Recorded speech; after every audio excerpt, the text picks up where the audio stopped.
Hello, sexy boys. It's time for another... Hey look, that's from the prequels. That kind of video. Today we're exploring Star Wars Outlaws. And to be honest with you, there's some really cool Clone Wars era details in this game, which honestly surprised me. I didn't think there would be that many. But without further ado, let's get this party started. That was very cringy, I'm sorry.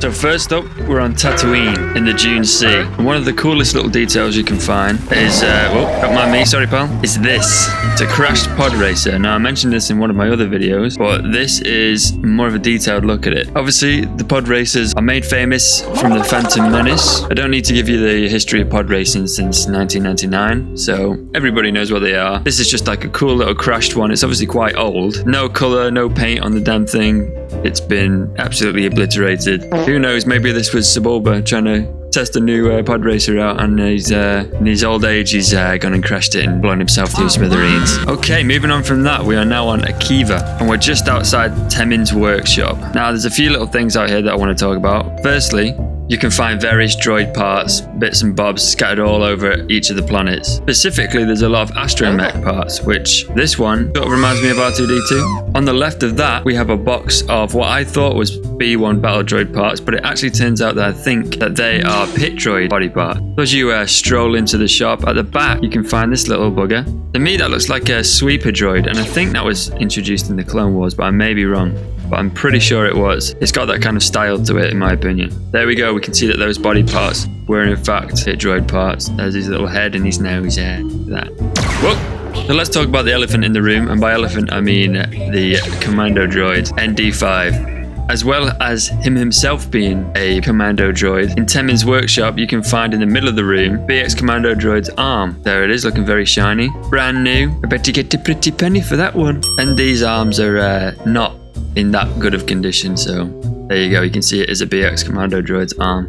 Now, his workshop is filled with little bits and bobs and trinkets of every era of Star Wars. We can see more pit droid body parts there. The main thing I want to talk about in this area is this vehicle here, which you can see people of Akiva seem to drive about a lot of these as you play the game. They are everywhere, as you can see. As you can see in the main town, as you walk through, there's a lot of people working on them. There's a lot of them parked up outside buildings, and they're modifying them. And in my opinion, I think these are modified versions of CAS STAPs or STAPs. They've just been modified to like carry things, and you can sit down on it now. I could be wrong, and it could be like an offshoot brand or something, like the special sit-down STAP. To me, I think they're probably reclaimed modified versions from the droid factory on this planet. Speaking of the droid factory, we're going to start that mission in just a second, but let's look around the back room of Temmin's workshop. We can find a box of B1 battle droid parts right there. Yet more dismantled astromechs lie strung around. Lots of pit droid parts, a hell of a lot more battle droid parts as well. And we can get a good look of one on the table here being dissected and chopped to bits. As we walk through the secret tunnel to reach the droid factory, interesting detail that I saw during this part of the mission was Gadik has actually got a smaller version of a pit droid head, at least, attached to his utility belt. As we try and find the entrance, we can walk across loads of these kind of weirdly placed battle droids. Some are like crawling on the floor, some are falling over, and some of them are just stood up straight like this guy. What's he up to? What the hell are these? Jesus Christ. Oh my god, get away from me. Die, you piece of shit. ND5 then actually talks to some of the dead B1 battle droids, which I thought was kind of morbid and interesting.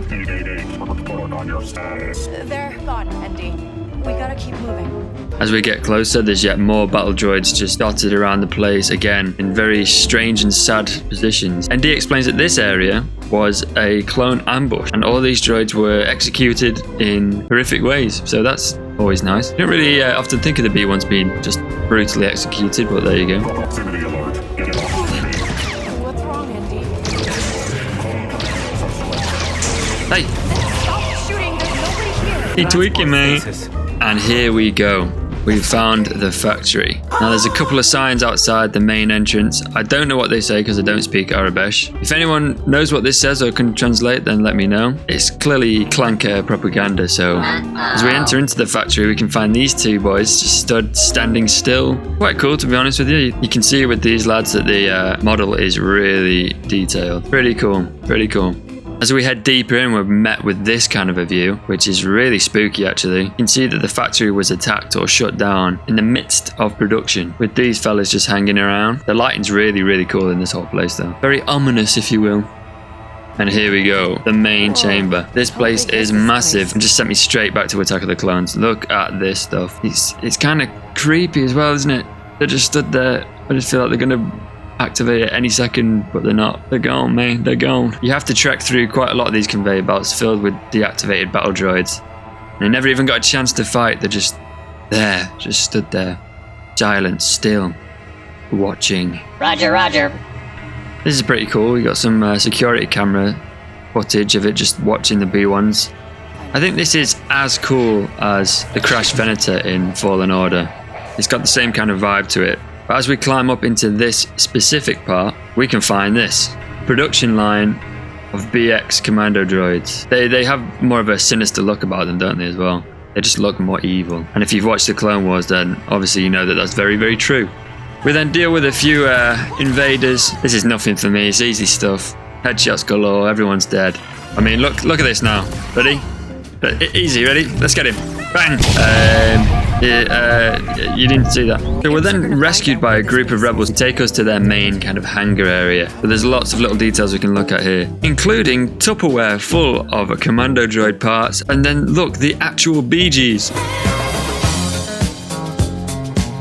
These guys have been captured. Free my man yet. He did nothing wrong. At the back of the room, you can see ND.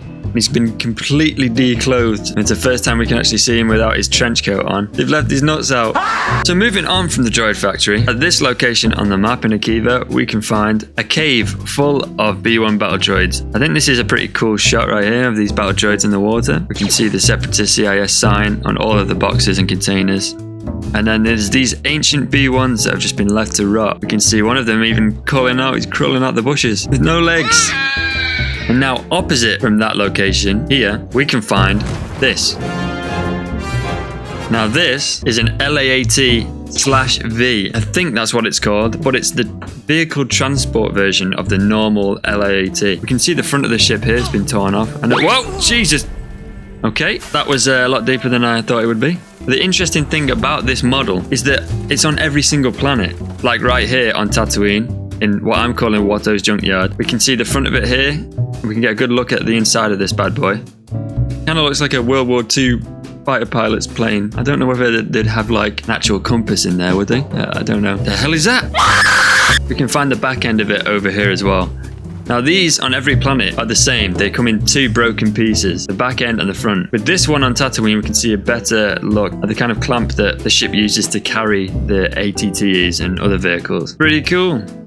Even moving on to Tashara, we can see it's the same model. They've not chosen to use a normal LAAT in the entire game. It's just always this one, which I think is super strange. And talking about Tashara, if you go to the main city and have a look around the market, you can find this. You can find these three little blokes selling various CIS weaponry and droid parts. And these fellas are Chadra fans, I think they're called. They're like little bats. Like weird bat creatures. I don't know how they've got their hands on this, but there you go. Look at him. 3 for the fiver. The last thing I want to talk about today is the actual races in this game. A lot of them were first introduced in the prequels and the Clone Wars, including Pantorans. We've got some Zabraks as well as a couple more. And the final thing that I want to talk about in this video is this. Look at this guy. This is like a blue Jedi version of Lando Calrissian that I found. Look at him. He's the coolest guy I've ever seen in my entire life. He does look a little bit out of it though. And with that, I think that'll about wrap up this video. There's some really interesting things in this game. Not as many prequel and Clone Wars references as a game like Star Wars Fallen Order, but this game is set during the same time as The Empire Strikes Back, so the time that has passed has been a lot longer. And that droid factory mission is really creepy and actually like quite interesting to walk around and see how the inside of a droid factory would look and actually works. And again, I just kind of can't get over the fact that they didn't use the standard LAAT model in this game like we've gotten used to. They went for the vehicle version of it for some reason. There you go, it's just a weird little thing. So thank you for watching, and let me know if there's any other games that you want to see me cover that have a lot of Clone Wars details, or I could just move it into Star Wars film details in general. It doesn't have to be prequels, I just personally like them the best. But thank you for watching, consider liking and subscribing. and I'll see you in the next one. Goodbye.